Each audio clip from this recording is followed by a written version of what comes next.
ನಮಸ್ಕಾರ ಸ್ಪರ್ಧಾರ್ಥಿಗಳೇ, ನಾನೇ ಮಲ್ಲಿಕಾರ್ಜುನ್ ಉಪ್ಪ, ಶಾರದಾ ವಿದ್ಯಾಪೀಠ IAS ಮತ್ತು KS ತರಬೇತಿ ಸಂಸ್ಥೆ ವಿಜಯಪುರ. ಸ್ಪರ್ಧಾರ್ಥಿಗಳೇ, ತಾವೆಲ್ಲರೂ ಕಾಯ್ತಾ ಇದ್ದೀರಾ ಪ್ರಚಲಿತ ವಿದ್ಯಮಾನ ಸಲುವಾಗಿ. ಅದೇ ಇವತ್ತಿನ ಪ್ರಚಲಿತ ವಿದ್ಯಮಾನಗಳ ನಿಮ್ಮ ಮುಂದೆ ತಗೊಂಡು ಬರ್ತಾ ಇದ್ದೇವೆ. ಏನು ಅಂತಾರೆ, ನಮ್ಮ ಒಂದು ಶಾರದಾ ವಿದ್ಯಾಪೀಠದೊಳಗಡೆ ಮುಂಬರುವಂತ ನೇಮಕಾತಿ, ಪೊಲೀಸ್ ನೇಮಕಾತಿ, ಎಷ್ಟೋ ವಿದ್ಯಾರ್ಥಿಗಳ ಫ್ಯಾಷನ್, ಪೊಲೀಸ್ ಅಂದ್ರೆ ಫ್ಯಾಷನ್, ಪೊಲೀಸ್ ಅಂದ್ರೆ ಎಮೋಷನಲ್, ಪೊಲೀಸ್ ಅಂದ್ರೆ ಎಷ್ಟೋ ಜನರ ಒಂದು ಕನಸು, ಅದು ಇಟ್ಸ್ ಅ ವಿಷನ್ ಅದು. ಅದಕ್ಕಾಗಿ ಏನು ಅಂತಂದ್ರೆ ನಮ್ಮ ಒಂದು ಶಾರದಾ ವಿದ್ಯಾಪೀಠದೊಳಗಡೆ ಮುಂದಿನ ಒಂದು ಏನು ಅಂತಾರೆ ಬ್ಯಾಚ್ ಅಲ್ಲಿ ಏನು ಅಂತಾರೆ ಪೊಲೀಸ್ ನೇಮಕಾತಿ ಸಲುವಾಗಿ ಉಚಿತ ಊಟ ಮತ್ತು ವಸತಿ ವ್ಯವಸ್ಥೆಯನ್ನು ಕಲ್ಪಿಸಲಾಗಿದೆ. ಈ ಉಚಿತ ಊಟ ಮತ್ತು ವಸತಿ ವ್ಯವಸ್ಥೆ ಕಲ್ಪಿಸದ ಸಲುವಾಗಿ ಉದ್ದೇಶ ಏನು ಅಂತಾರೆ, ಎಲ್ಲಾ ವಿದ್ಯಾರ್ಥಿಗಳು ಈ ಒಂದು ತರಬೇತಿಯಿಂದ ವಂಚಿತರಾಗಬಾರದು ಅನ್ನೋ ಉದ್ದೇಶ ಸಲುವಾಗಿ ನಮ್ಮ ಒಂದು ಗ್ರಾಮೀಣ ಭಾಗದ ವಿದ್ಯಾರ್ಥಿಗಳಿಗಾಗಿ ಈ ಒಂದು ಅವಕಾಶವನ್ನು ಕಲ್ಪಿಸಿಕೊಡಲಾಗಿದೆ. ಅದಕ್ಕೆ ಏನು ಅಂತಾರೆ, ಕೇವಲ ನಿರ್ವಹಣಾ ಶುಲ್ಕ ಅಥವಾ ತರಬೇತಿ ಶುಲ್ಕ ಏನಿರುತ್ತದಂದ್ರೆ ಈ ಒಂದು ತರಬೇತಿ ಶುಲ್ಕವನ್ನ ಮಾತ್ರ ನಿಮಗೆ ಏನು ಅಂತಾರೆ ಕೊಡಬೇಕಾಗುತ್ತೆ. ಅದಕ್ಕಾಗಿ ಏನು ಅಂತಾರೆ 4 ತಿಂಗಳ ಕಾಲ ನಡೆಯುವಂತ ಈ ಒಂದು ತರಬೇತಿ ನಿಮ್ಮನ್ನ ಪರಿಣಾಮಕಾರಿಯಾಗಿ ನಮ್ಮ ಒಂದು ಶಾರದಾ ವಿದ್ಯಾಪೀಠದ ಒಂದು ಟೀಮ್ ಏನು ಅಂತಾನೆ ನೀವು ತೆಗೆದುಕೊಂಡು ಹೋಗುತ್ತೆ ಅಂತ ಹೇಳ್ತಾ ಇವತ್ತಿನ ಪ್ರಚಲಿತ ವಿದ್ಯಮಾನವನ್ನ ನೋಡೋಣ. ಇವತ್ತಿನ ಪ್ರಚಲಿತ ವಿದ್ಯಮಾನ ನೋಡೋಕ್ಕಿಂತ ಮುಂಚೆ ಒಂದು ಸಣ್ಣದಾದಂತಹ ಕೊಟೇಶನ್ ಅನ್ನು ನೋಡೋಣ.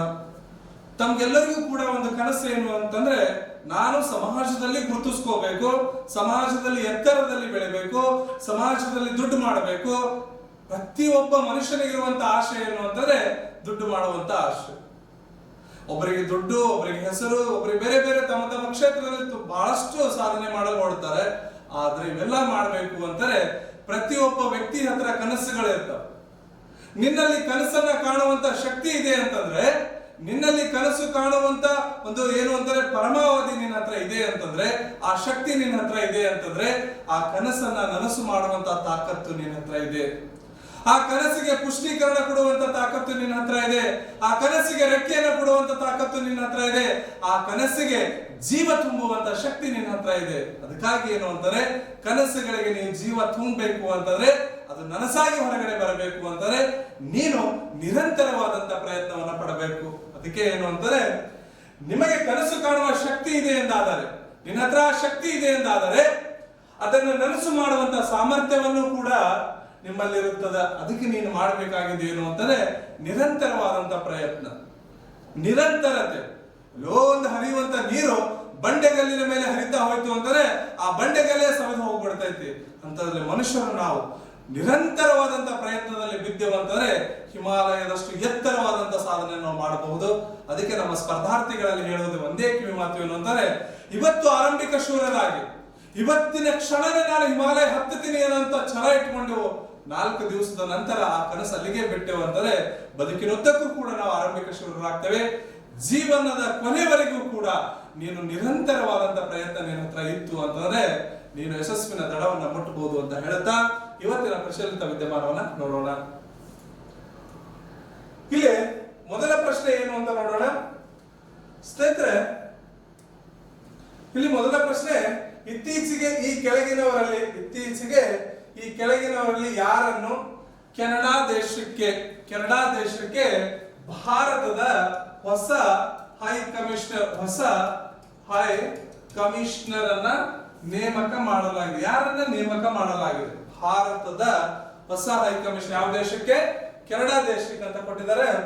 ಇಲ್ಲಿ ಕ್ರಿಸ್ಟೋಫರ್ ಕೋಟರ್, ದಿನೇಶ್ ಕೆ ಪಟ್ನಾಯಕ್, ಹರ್ಷವರ್ಧನ್ ಶ್ರಿಂಗ್ಲಾ, ಸುಬ್ರಹ್ಮಣ್ಯ ಜೈಶಂಕರ್ ಅಂತ ಕೊಟ್ಟಿದ್ದಾರೆ. ಇಲ್ಲಿ ಯಾರನ್ನ ನೇಮಕ ಮಾಡಲಾಗಿದೆ ಅಂತಂದ್ರೆ ದಿನೇಶ್ ಕೆ ಪಟ್ನಾಯಕ್ ಅವರನ್ನ ಏನು ಅಂತಾರೆ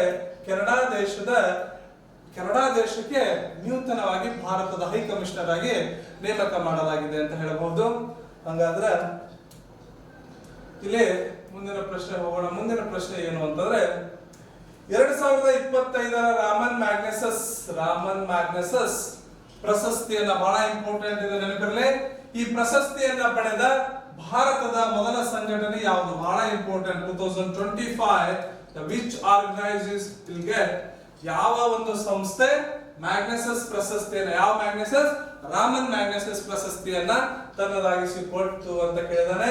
ಇಲ್ಲಿ ಇಸ್ರೋ ಸಂಸ್ಥೆ, B Byju's, C DRDO, D educate girls ಅಂತ ಕೊಟ್ಟಿದ್ದಾರೆ. ಯಾವ ಸಂಸ್ಥೆ ಅಂತಂದ್ರೆ ಈ ಎಜುಕೇಟ್ ಗರ್ಲ್ಸ್ ಅನ್ನುವಂತ ಒಂದು ಸಂಸ್ಥೆ ಸಂಘಟನೆ ಏನು ಅಂತಂದ್ರೆ ಈ ರಾಮನ್ ಮ್ಯಾಗ್ನೆಸಸ್ ಪ್ರಶಸ್ತಿಯನ್ನ 2025ರಲ್ಲಿ ಒಂದು ಸಂಸ್ಥೆ ಪಡೆದುಕೊಳ್ತು ಅಂತ ಹೇಳಬಹುದು. ಹಂಗಾದ್ರೆ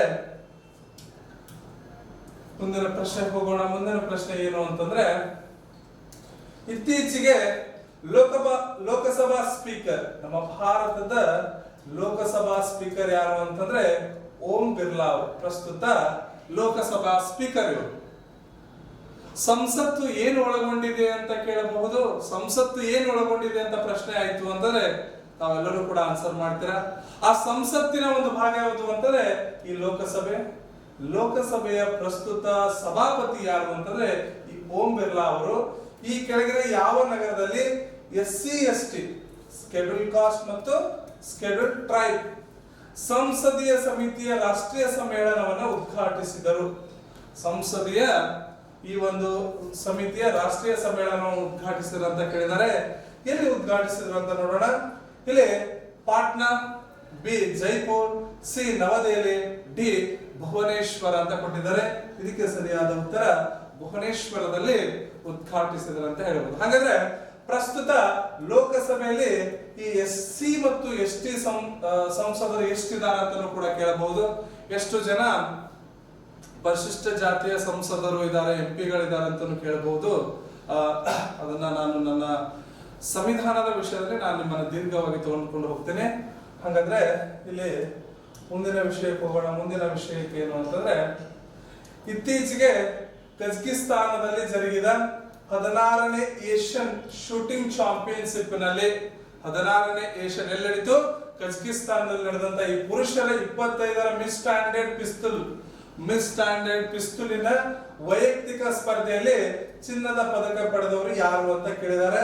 ಇಲ್ಲಿ ಆಪ್ಷನ್ ಎ ಜಿತು ರಾಯ್, ಹರ್ಷ ಗುಪ್ತಾ, ಗುರುಪ್ರೀತ್ ಸಿಂಗ್ ಮತ್ತು ಅಮನ್ ಪ್ರೀತ್ ಸಿಂಗ್ ಅಂತ ಕೊಟ್ಟಿದ್ದಾರೆ. ಇದಕ್ಕೆ ಸರಿಯಾದ ಉತ್ತರ ಅಮನ್ ಪ್ರೀತ್ ಸಿಂಗ್ ಏನು ಅಂತಂದ್ರೆ ಚಿನ್ನದ ಪದಕವನ್ನ ತಮ್ಮದಾಗಿಸಿಕೊಂಡಿದ್ದಾರೆ ಅಂತ ಹೇಳಬಹುದು.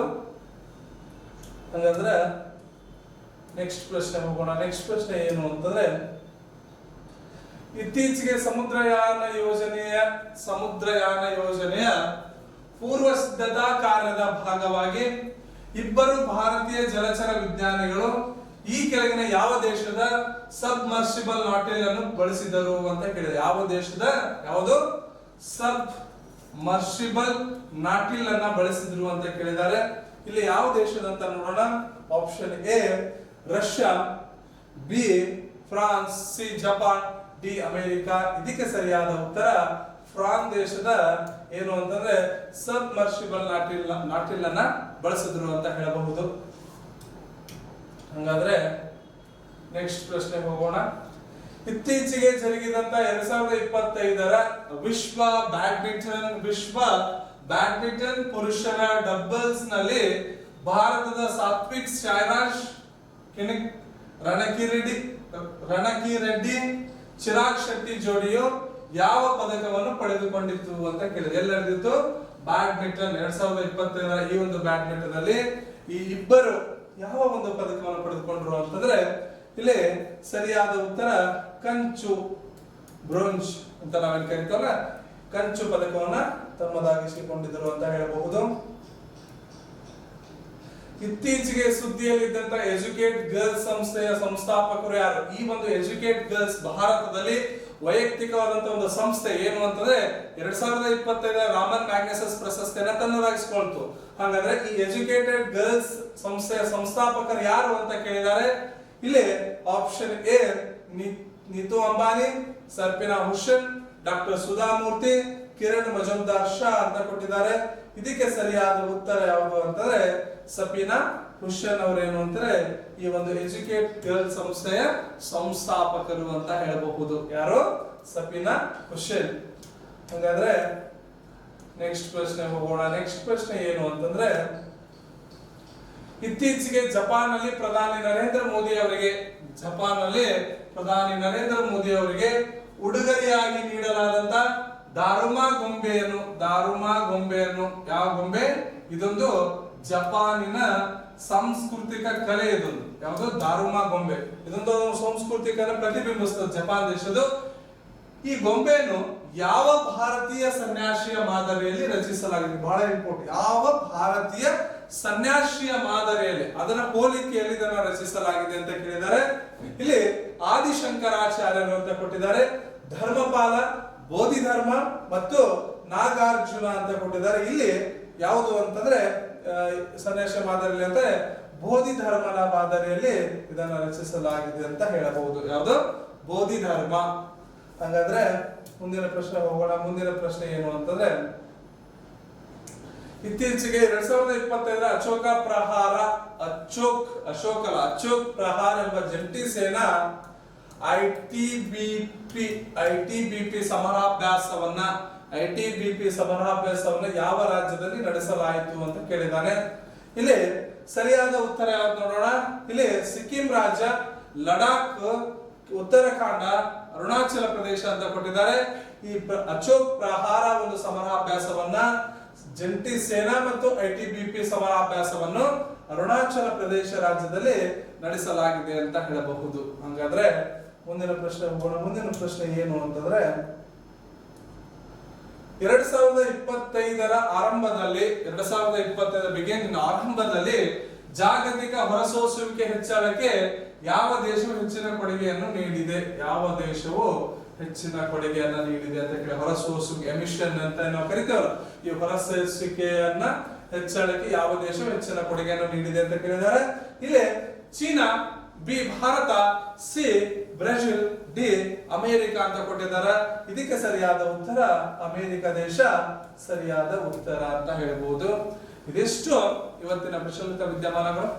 ಇನ್ನು ನಾಳೆ ಏನು ಅಂತಂದ್ರೆ, ನಾಳೆ ಅತಿ ಶೀಘ್ರದಲ್ಲಿ ಏನು ಅಂತಂದ್ರೆ ವಿಷಯಾಧಾರಿತವಾದಂತಹ ಬೋಧನೆಗಳನ್ನ ಆನ್ಲೈನ್ ಮೂಲಕ ನಿಮ್ಮ ಮುಂದೆ ತಗೊಂಡು ಬರ್ತೇವೆ. ಸ್ವಲ್ಪ ಏನಂದ್ರೆ ಕೆಲವು ದಿನದಲ್ಲಿ ನಿಮಗೊಂದು ವಿಶೇಷವಾದಂತಹ ಯೋಜನೆಯನ್ನ ಪ್ರಸ್ತುತಪಡಿಸ್ತಾ ಇದ್ದೇವೆ ಅಂತ ಹೇಳ್ತಾ ನಾಳೆ ಕ್ಲಾಸ್ ನಲ್ಲಿ ಸಿಗ್ತೀನಿ. ಎಲ್ಲರಿಗೂ ಕೂಡ ನಮಸ್ಕಾರ.